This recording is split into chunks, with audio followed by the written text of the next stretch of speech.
শুধুই নির্বাচন আয়োজনের জন্য দায়িত্ব নেয়নি অন্তর্বর্তী সরকার, তাই সঠিকভাবে দায়িত্ব পালন করতে না পারলে এই দায়িত্বে থাকা অপ্রাসঙ্গিক, এমনটাই মন্তব্য করেন বন ও পরিবেশ উপদেষ্টা সৈয়দা রিজওয়ানা হাসান। বলেন, প্রধান উপদেষ্টার পদত্যাগ নিয়ে উপদেষ্টা পরিষদের বৈঠকের পর অনেক আলোচনা হয়েছে, এ নিয়ে কোনো চাপ নেই। ছাত্র জনতার অভ্যুত্থানে ৫ আগস্টে শেখ হাসিনার পতনের পর দায়িত্ব নেয় অন্তর্বর্তী সরকার। এরপর থেকেই বিভিন্ন দাবি নিয়ে রাস্তায় আন্দোলনে নামে বিভিন্ন পক্ষ। আওয়ামী লীগ নিষিদ্ধের পর ইশরাক হোসেনকে মেয়র পদে বসাতে বড় পরিসরে আন্দোলনে নামে তার সমর্থক এবং বিএনপির নেতাকর্মীরা। পাল্টাপাল্টি দাবি আসে কয়েকজন উপদেষ্টার পদত্যাগের। এরই মধ্যে ডিসেম্বরের মধ্যেই জাতীয় নির্বাচন হওয়া নিয়ে সেনাপ্রধানের বক্তব্য নজর কাড়ে সবার। এমন অবস্থায় বৃহস্পতিবার উপদেষ্টা পরিষদে কথা ওঠে প্রধান উপদেষ্টা পদত্যাগ করতে চান। এমন খবর ছড়িয়ে পড়ার পর এনসিপির আহ্বায়ক নাহিদ ইসলাম প্রধান উপদেষ্টার সাথে দেখা করে জানান, ডক্টর মোহাম্মদ ইউনূস পদত্যাগের সিদ্ধান্ত নিচ্ছেন।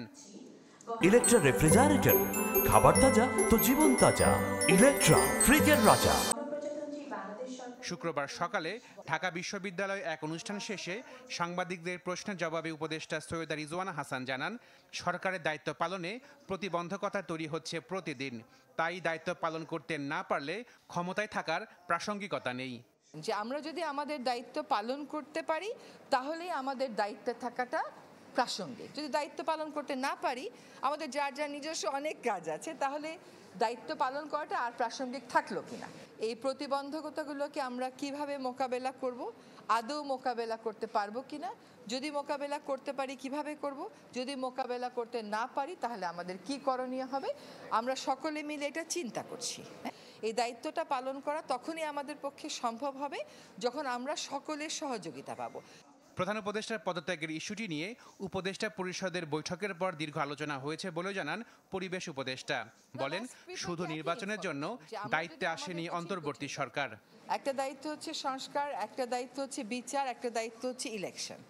শুধুমাত্র ইলেকশন করবার জন্য তো আমরা দায়িত্বটা নিইনি, যেহেতু আরও দুটো দায়িত্ব আছে, আমরা সেগুলো আসলে পালন করতে পারছি কিনা আমাদের বিবেচনায় বিবেকে ওইটাই একমাত্র চাপ। ডিসেম্বর থেকে জুনের মধ্যেই নির্বাচন হবে বলে জানান উপদেষ্টা। বলেন, এদিক সেদিকের কোনো সুযোগ নেই। Ashik Prince, channel 24, Dhaka.